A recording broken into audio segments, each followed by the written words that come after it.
Hello everyone, welcome back with a new video. So आज हम करेंगे क्लास 10 की एक्सरसाइज 9.1 का question number 7। So question number 7 हमारे पास है from a point on the ground जो the angle of elevation of the bottom and the top of the transmission tower fixed at the top of 20 metre high building are 45 and 60 degree respectively, find the height of a tower. ठीक है, इसमें question में क्या बोला है कि एक building है। ठीक है, मैं डायग्राम के थ्रू एक्सप्लेन करूँगी। एक बिल्डिंग है, दिस इज़ द बिल्डिंग। ठीक है, एंड बिल्डिंग कितनी है, सपोज यहाँ इस पॉइंट से लेकर इसको मैं बिल्डिंग को नाम दे देती हूँ सी एंड बी। ठीक है, ये बिल्डिंग है, इस बिल्डिंग की हाइट दे दी है 20 मीटर बिल्डिंग है, और इस बिल्डिंग के ऊपर एक ट्रांसमिशन टावर लगा हुआ है। ये बिल्डिंग है, यहाँ से सी बी बिल्डिंग है, इसके ऊपर एक टावर लगा हुआ है, इसको मैं नाम दे देती हूँ डी पॉइंट तक। ठीक है, सी डी क्या है, ट्रांसमिशन टावर है। एंड ये जो ट्रांसमिशन टावर है ये क्या बना रहा है, एंगल फॉर्म कर रहा है। ठीक है, कहाँ से, ठीक है, the angle of elevation of the top and the bottom and the top of a transmission tower. ठीक है, बॉटम में कितने डिग्री बना रहा है एंगल, ट्रांसमिशन टावर ये बॉटम है, C point is the bottom of the transmission tower, कितने डिग्री एंगल बना रहा है, 45 डिग्री बना रहा है। एंड टॉप में कितनी डिग्री का एंगल बना रहा है, 60 डिग्री का एंगल टॉप में बना रहा है। तो आपको निकालनी है टावर की हाइट। टावर की हाइट मतलब टावर ये है आपका सी डी, तो सी डी की हाइट निकालनी है आपको कि कितनी होगी हाइट टावर की। ठीक है जी, क्वेश्चन समझ आ गया। सो लेट्स स्टार्ट, किस तरीके से हम इसका सोल्यूशन करते हैं। सो सोल्यूशन फॉर दिस, तो हम सबसे पहले देखेंगे ट्राइंगल, इसको नाम दे देती हूँ ए। ठीक है, ए बी सी। ठीक है, इस ट्राइंगल में देखते हैं in triangle A B C. A B C में हम क्या देखते हैं, ए बी सी में, ठीक है, अभी हमारे पास ये दे रखा है तो हम क्या लगाएंगे 1045, क्योंकि हमें चाहिए ए बी की लेंथ। ठीक है, 1045 क्या हो जाएगा, परपेंडिकुलर अपॉन बेस, तो परपेंडिकुलर कितना है B C upon A B. ठीक है जी, 1045 आपका होता है 1 and B C is 20 and A B we have to calculate. Now यहाँ से हमारी ए बी की वैल्यू निकल जाएगी विच इज़ 20 मीटर। ठीक है, ए बी आ गई हमारे पास कि ए बी हमारे पास कितनी आ गई 20 मीटर। अब हम देखते हैं इन ट्राइंगल पूरे ए डी बी में, in triangle A D B. ठीक है, ए डी बी वाले ट्राइंगल में हम देखते हैं, इसमें भी अगेन हम 1060 ही लगाएंगे, perpendicular upon base, that means B D upon A B. ठीक है, 1060 कितना होता है हमारे पास √3, बी डी हमें निकालनी है एंड ए बी की वैल्यू हमारी यहाँ पे मिली थी विच इज़ 20। ठीक है, सो इसको यहाँ से हम सॉल्व करेंगे। So 20√3 is the value of B D. तो बी डी कितनी निकल गई हमारी 20√3। ठीक है, बी डी मिल गई हमें। अब देखिए हमें तो ये पूरी बी से लेकर डी तक हमें लेंथ मिल गई है, बी से लेकर सी तक हमें ऑलरेडी पता है, तो हमें तो टावर की लेंथ बोली है ना क्वेश्चन में, हाइट ऑफ अ टावर निकालनी है। तो टावर की हाइट कैसे निकलेगी, C D equal to B D में से अगर हम बी सी को माइनस कर देंगे तो बी डी कितना है 20√3, इसमें से हम बी सी हमारे पास है 20।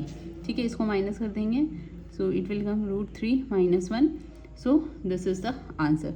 So the height of a tower is 20 bracket में √3 - 1 विल बी द आंसर। चलिए बढ़ते हैं नेक्स्ट क्वेश्चन की तरफ। नाउ हमारे पास है क्वेश्चन नंबर 8 है। एक स्टैचू है 1.6 मीटर टॉल है, इसको हमने स्टैचू को एक पेडिस्टल है उसके टॉप में खड़ा हो रखा है। ठीक है, इस टॉप में हमने स्टैचू रखा हुआ है पेडिस्टल के, from a point on the ground. ठीक है, उस पॉइंट से लेकर ग्राउंड तक जो एंगल ऑफ एलिवेशन है स्टैचू के टॉप से वो 60 डिग्री फॉर्म कर रहा है, एंड उसी सेम पॉइंट से जो एंगल ऑफ एलिवेशन है पेडिस्टल के टॉप में वो 45 डिग्री फॉर्म कर रहा है।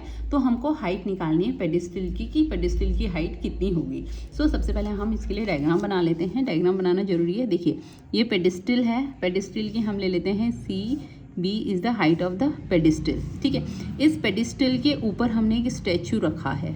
ठीक है, इसे डी दे देते हैं हाइट, स्टैचू है इस पेडिस्टल के ऊपर, इन स्टैचू की हाइट दे दी है 1.6 मीटर है इस स्टैचू की हाइट। ठीक है जी, एंड ये क्या कर रहा है इस तरीके से।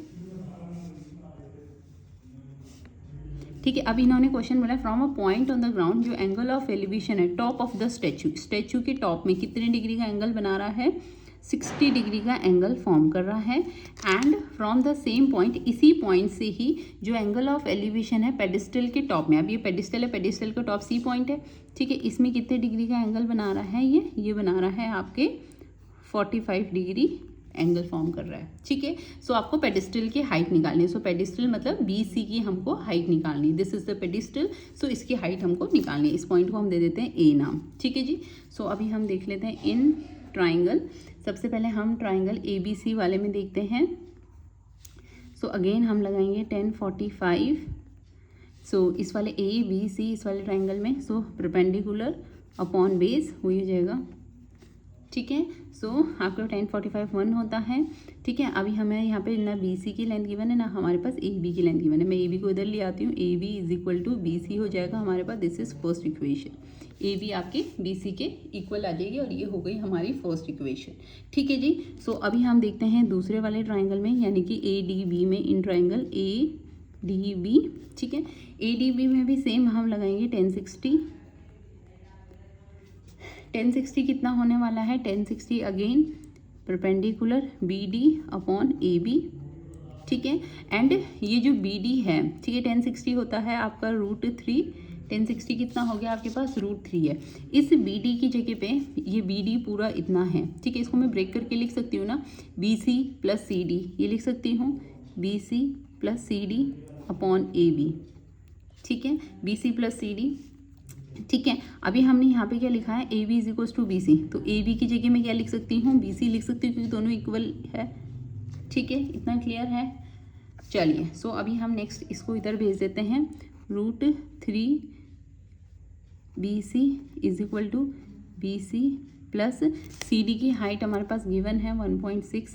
सो इधर BC को इधर शिफ्ट कर लेते हैं, तो √3 BC minus BC is equal to 1.6। तो BC कॉमन ले लेंगे हम, अंदर हमारे पास √3 माइनस 1 बच जाएगा 1.6, ठीक है। सो BC will be 1.6 upon √3 minus 1, ठीक है जी। इतना क्लियर है? नाउ अभी हम इसे रैशनलाइज कर लेंगे।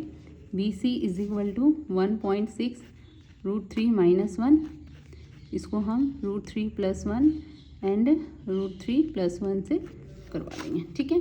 सो ये हो जाएगा 1.6 √3 प्लस 1, ये हो जाएगा A minus B, A plus B, क्या हो जाएगा? ये वाली आइडेंटिटी है A plus B, A minus B equal to A square minus B square. तो ये हो जाएगा √3 का स्क्वायर माइनस 1 का square. So it will be 1.6 √3 plus 1 upon 3 minus 1। सो इतना हो जाएगा 1.6 √3 प्लस 1 एंड 3 माइनस 1 इज 2, ये हो जाएगा 0.8। सो 0.8 √3 प्लस 1, ठीक है, metre will be the height of a pedestal. So BC is the pedestal height, BC pedestal था, so we have a pedestal height 0.8 √3 plus 1 metre will be the answer, ठीक है। चलो, अगर वीडियो अच्छी लगी हो तो वीडियो को लाइक कर देना, चैनल पे न्यू है तो चैनल को सब्सक्राइब कर लेना, और अगर इससे पहले की वीडियो नहीं देखी है तो जाके चैनल पे जाके वो चीज़ें आप देख सकते हो। Thank you so much.